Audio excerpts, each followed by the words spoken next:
joined by Tomi Lahren from Fox Nation and also Janice Dickinson, who I spoke to last week about this case. Welcome to both of you. Tomi Lahren, what do you make of it? Hey, listen, I think that this is also a big victory in the battle against cancel culture.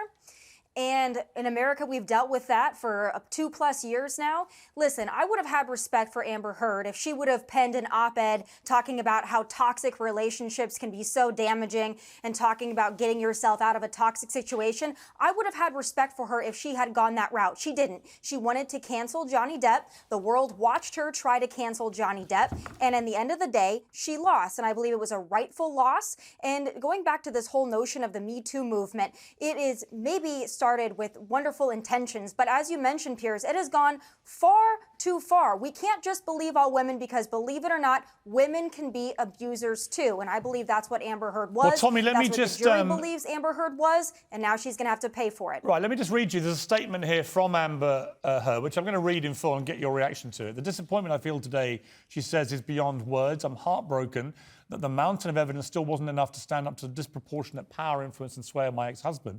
I'm even more disappointed with what this verdict means for other women. It's a setback. It sets back the clock to a time when a woman who spoke up and spoke out could be publicly shamed and humiliated. It sets back the idea that violence against women is to be taken seriously.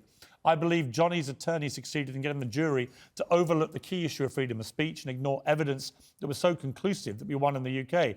I'm sad I lost this case, but I'm sadder still that I seem to have lost the right I thought as an American to speak freely and openly. Now, Tomi Lahren, I would say no one's damaged her free speech. She was allowed to speak freely and openly, but the jury concluded that what she was saying was a lie, and not just a lie, but a deliberate, malicious lie designed to destroy her husband. And that's why they found against her. And that's why they've awarded him so much money.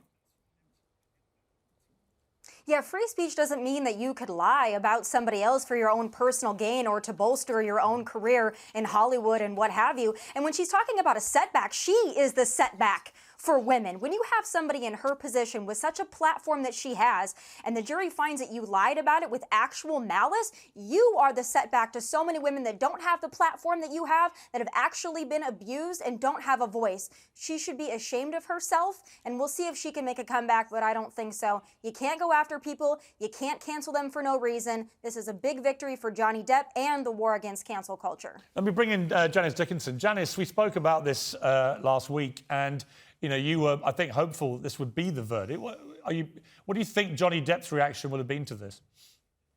I think Johnny Depp is absolutely relieved for the fact that, you know, after all these several weeks and months that this trial's been going on, that he's been hammered with all these accusations and all these defamatory remarks coming from his ex-wife, Amber Heard. I think, you know, he's going through. He's going to have relief, because I was once in the defamatory case with Bill Cosby, and you know, we found him to be liable, and so I was vindicated, and my vindication feelings were just utter relief. Well, actually, there's a statement now from Johnny Depp. I think he said something along the lines of the jury gave me my life back. I am truly humbled, and I don't think he's overstating that, because I think had he lost this case, Johnny Depp would have been finished. So the stakes were unbelievably high for him. Absolutely, Piers. You know, it begins to slide down. Once a celebrity is accused of something, the telephone stopped ringing for future jobs. It happened to me, and it was like really heartbreaking.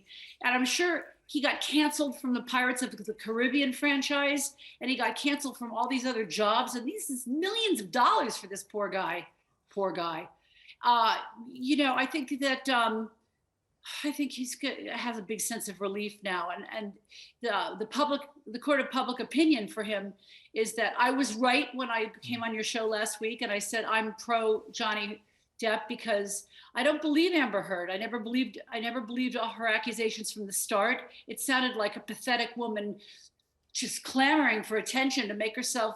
I mean, what does she gain from doing this in the first place? I have to say, I also think that when you lose so emphatically, continuing to play the wallowing victim, I think it leaves a pretty unpleasant taste in the mouth. Tomi and Janice, thank you both very much. Really appreciate that. You're welcome.